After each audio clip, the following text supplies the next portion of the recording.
What's going on next year, Nation? We have another very, very special guest here, Jordan the Show, the one and only John Jastremski. You might know him as JJ. JJ, thank you very much for your time today, and we appreciate it. Justin, it's my pleasure. I'm fired up to be on.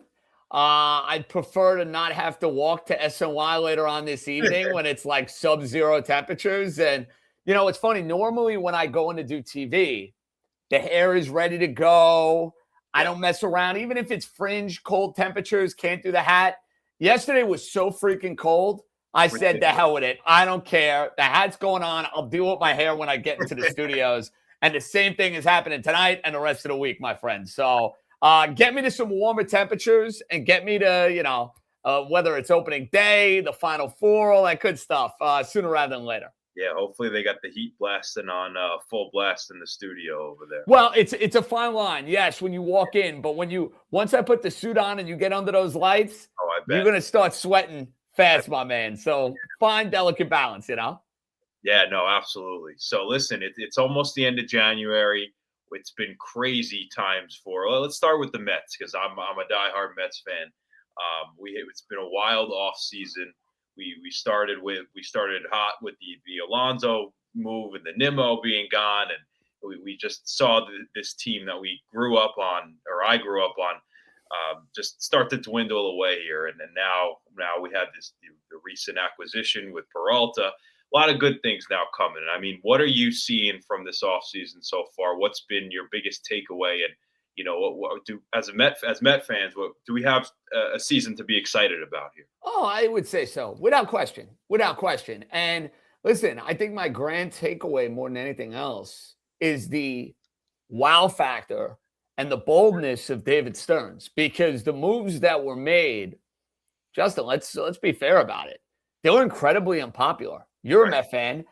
I would gander and I would argue that most Met fans were furious about the fact that Pete Alonso signed a 5-year contract to go and play with the Baltimore Orioles. The Edwin Diaz move, which also upset a whole lot of Met fans, as it should. Yep. It was a miscalculation by the front office, and we'll get into what they got right and what they got wrong. That, to me, is the most glaring weakness of this offseason. The idea that they let Edwin Diaz go for a contract they easily could have matched with the Dodgers. They didn't show him the love. They basically allowed your longtime girlfriend to go flirt, and she found somebody that's a better suitor. That's basically what happened in my estimation with Edwin Diaz, where, hey, they were in a long-standing relationship. The boyfriend didn't propose, so she's dangling. Then all of a sudden the guy comes in, with the Lamborghini, and he's, a multimillionaire. And it's like, oh my God, I could get married to that guy. Sorry, you're kicking you to the curb. That's basically what happened, in my opinion, between Diaz and the Mets. But as far as having a season, yeah, absolutely. And after the impact of the month of December, Bichette to me is the move that really got this baby started. Because Jorge Polanco, fine, solid move. I like him. He's workmanlike. But missing out on Tucker, getting Bichette, and then boom, they add Robert. And then, of course, they had Peralta, which they needed to do as far as upgrading their rotation. I would argue, if you get durability out of the offensive players you brought in, and if Devin Williams can be 2/3 of what Edwin Diaz was, in theory, you should be a better baseball team than what you were last year. Absolutely. Now, getting into transitioning topics let's talk about the Jets for a second. So you got me in on a doozy with the Jets. Oh my goodness. I had the pleasure of watching the Mets collapse to then seeing Justin Fields give us some glimmer of hope week 1, and thinking okay, this is the year where we're going to have competitive football. I'm going to put this Mets blunder of a season aside, and we're going to have some football here. And as you know, that didn't happen. So, what is your overall take on the season, and kind of what really went wrong here for everything? Everything. It was as nightmarish as it gets. The Jets were as poorly coached as any team in the league. It was obvious that Justin Fields just is not equipped to be an NFL starting quarterback. The defense was not any good. and was not any good before they traded away Sauce Gardner and Quentin Williams. Mhm. And you got to a point, Justin, well, let's be honest, the last 5 weeks of the year, the Jets were fielding a USFL team. As someone that does New York content on a weekly basis, the last 4 or 5 games, it's like, well, what can you even say as a podcast host or on television to dissect the ugliness and just the embarrassment that was the 2025 team? I understood why they brought Aaron Glenn back because my logic was, hey, he came in well-respected, right? Bill Parcells, Sean Payton, Dan Campbell, all of these guys vouching for Aaron Glenn. Right. Firing him after 1 year, it begs the question, all right, who's taking the job? And that was kind of my feeling. Like, did I like what I saw from Aaron Glenn? No. Do I think he's going to be a good coach? No. But can you be an organization jumping ship after 1 year, and then you're in a position like the Cleveland Browns where you're offering tests and you're begging someone basically to go and take your job? I say all of that, Justin, because I think the last 24 hours or so have caused me a serious about face, because now you're firing the offensive coordinator. So let me get this straight. We're basically overhauling the entire coaching staff, but yet the guy who was the leader of the mess of the football team you watched all year is staying. So my argument would be, well, what exactly is the point of keeping Aaron Glenn at this point? Honestly, what's the point? It makes no sense. I mean, I thought when Harbaugh hit the market, and I hear you that, it was his first year, you got to give him some slack. But if John Harbaugh is on the market, like, I don't know why the Jets weren't at least even trying to entertain calls for. Well, to be fair on this, Justin, he was never taking a Jet job. Yeah. Never in a million years. Never in a million years. But you know what? I'll take it a step further. Sean McDermott is on the coaching market. I'm not his biggest fan. Mike McCarthy is on the coaching market. Kevin Stefanski, who got let go by Cleveland, who, by the way, is a damn good coach. Right. He was on the coaching market. Mike McDaniel, who, by the way, is 10,000 times better than Aaron Glenn will ever be as a head coach, was on the open market. So if your point, I'll even take it a step further. Forget about Harbaugh. All of those names I mentioned would be upgrades over what you currently have. The problem is, Justin, for all of those names, at the moment, are they dying to go and work for Woody Johnson? Are they dying to work or walk into that Jet organization? I know they got a lot of picks. That's great. That should set you up to be a solid foundation for an organization, but are you going to get those picks right? Because it's easier said than done, right? Like the last time around, they hit on Gardner and they hit on, we could go through the laundry list of guys, Breece Hall, Garrett Wilson, etc. What was the end result? They didn't get a quarterback. They didn't win. Who's to say you're getting players as good as the ones you got from Joe Douglas a couple of years ago? I agree. I don't. Sorry to paint such a negative doom and gloom, a sky is falling picture, but I mean, honestly, Justin, with the Jets, it's one of those, and I deal with this in a similar light with my Dolphins. It's not nearly as embarrassing. It's embarrassing on different levels because the Dolphins haven't been as bad as the Jets, but they continue to run into the same problem, and it's why they haven't won a playoff game in 25 years. You haven't seen it basically in your entire life. Yep. The Jets, though, they got the longest – for a league that preaches parity and turnarounds and worst to first and all of the stuff that you have in the NFL, you realize how hard it is to go 13 years without making the playoffs? And I got news for you, Justin. You can add to the list because next year they're not making the playoffs either. Yeah. No, it's awful. And I was at the 2021, we had season tickets for Zach Wilson's rookie season. And, since that season, I've had a hard time getting myself to step foot, being in that stadium. Even though I somehow managed to every year, it's just been harder and harder to watch this team not play competitive football. And it just stinks because, as this loyal fan, we want to see this turnaround. And I think the whole thing that I'm trying to build here with Forever Next Year is it started as this funny idea of a shirt forever next year. We're never going to win a championship, but it's really turned into this community of people just sticking through it and saying, you know what, we're going to keep losing and losing and losing, but we're going to be in this forever. Well, you know what it will make you appreciate? Yeah. Whenever the Jets do get good. Now, it might be 10 years from now. I know. It might be 2 years from now. It might be 5. We don't know.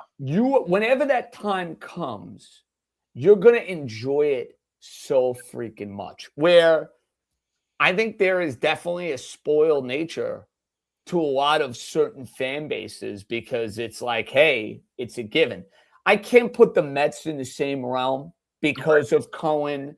You were in the playoffs 2 years ago. Like it's the Mets are clearly at a spot now where you're playing with the big boys. Okay, you can debate the merits of the offseason and what they got right and what they got wrong. You're at the table with the big boys. The Jets right now couldn't be further away from that table. Absolutely. I mean, we could go on and on about the Jets and the Mets. I want to take this conversation to a different direction for a second. I know you're incredibly accomplished in this space of speaking about all these teams, and like I said, we're big fans of you on SNY.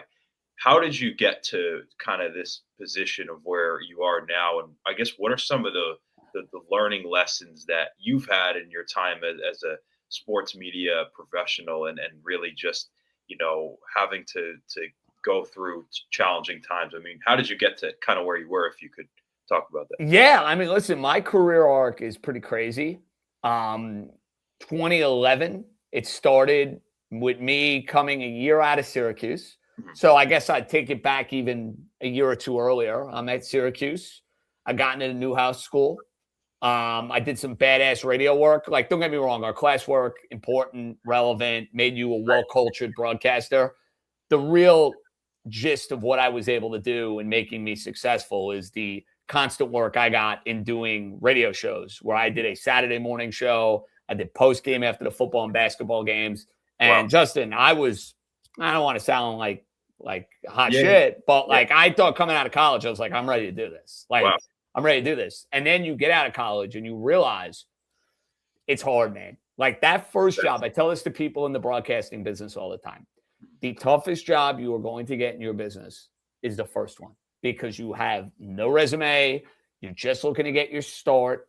You don't have any body of work that you can necessarily rely on. So that first job, that's the toughest one to get. So I'm sending tapes everywhere. I would have moved to Boise, Idaho. I would have moved here, there, and anywhere. Anybody who was going to give me a microphone and a chance, I was going to take the job. Well, you fast forward 7-8 months. I was not working. I was working part-time, which was incredibly depressing at the NBA store. Like I'm a Syracuse Newhouse graduate. Don't get me wrong. I made great friends. It was a great 2-3 month experience, but like I'm commuting to the city. Yeah. I'm like, what the fuck am I doing, man? I went to Newhouse. I should be broadcasting. I should have a platform. So I did that. And then I was doing some writing down the Jersey Shore, which I was excited about because it was like, all right, it's not quite what I want to do, but like I'm hanging out at baseball games. Like it's fun. I was 23 years old. So it was a cool gig. But I say all this because FAN had this fantasy phenom contest. Okay. And they don't have it anymore. But basically it was like, imagine American Idol for broadcasters. Except instead of me singing, Bohemian Rhapsody, I'm going up there and I'm doing like a 2-3 minute rant. Crazy. It started with 1,000 people, then it dwindled down to 50. And then I made the finals. The final 5 are on Mike Francesa's show. And cool, right? I'm 1 of 5. I go last. And I still was pretty like, all right, I got this. Pretty zen, pretty confident. But you're doing the rant at the finals in front of about 2,500 drunk idiots. The beers are flowing. The shots are flowing. It's a Friday down the Jersey Shore. And I get up there with Mike and, he gives me the, hey, kid, how you doing? The classic Mike blessing. And I'm looking out at the crowd. I'm like, holy shit, dude. There are a lot of people. I better not suck. Thankfully, I didn't. The rest is history. I won the contest. And listen, that contest guaranteed me nothing. It was a 1-year contract for a 2-hour show. A 2-hour show in radio terms is basically the equivalent of a snap of the finger. It's not an elongated show. But I made a good impression. And my bosses, Mark Chernoff and Eric Spitz, gave me more work, more part-time. And I was thankful to be young. At the time, I was living at home. I was just paying off my student loans. And it was like, you know what? I'm blessed I was in that position. Some people, financially speaking, they don't have that luxury. I could say, hey, I'm paying my loans off. I don't got to worry about paying rent or anything like that. I don't have a family to worry about, and I just grinded, man. Wow. And anytime they gave me a shift, I said yes.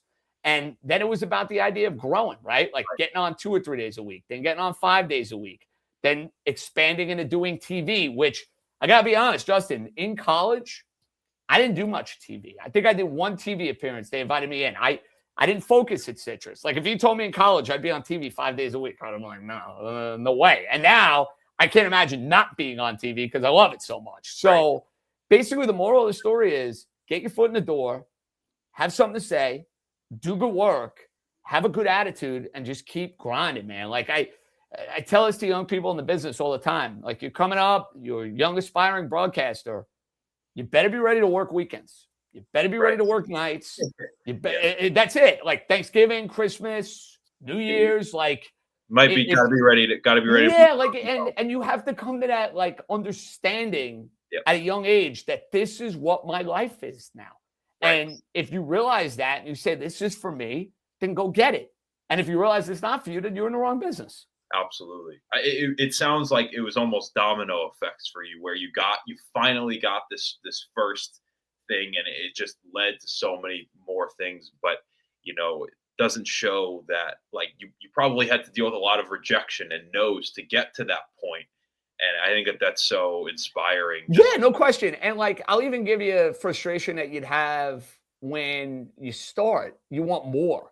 Right. Because, you're like on 1 day a week. You're like, oh, I want to be on a couple of days a week. Then you're on 2 or 3 days a week. No, I want to be on 5 days a week. Then you're on 5 days a week. Oh, I want a better time slot, and then it's, that's the gradual, natural progression of being a broadcaster, right? Like it's that idea of hitting those plateaus and hitting those milestones. And it's okay to feel that way, but you can't let that frustration get in the way of doing good work.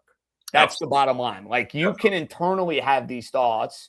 You can share these thoughts with your wife, your significant other, and your family. But like, when you come to work, if your attitude is, oh, I'm only on 1 day a week, woe is me, then you know what, your product is going to suffer. So that's to me a very valuable lesson. And, Justin, honestly, like everything happened for a reason, man. Like I started in radio, then I got into TV. Then as my radio career progressed, I got lucky enough to get a call from Bill Simmons, and I was able to make a successful transition into doing podcasting. So, that's just the nature of how a career can take shape. And, I love what I'm doing right now. If you tell me I'm doing what I'm doing right now for the next 20 years, I'd be very, very happy. I also know there could be other chapters. It's a business that people need to be aware is ever evolving and ever changing. So if you're okay with that, you'll be cool.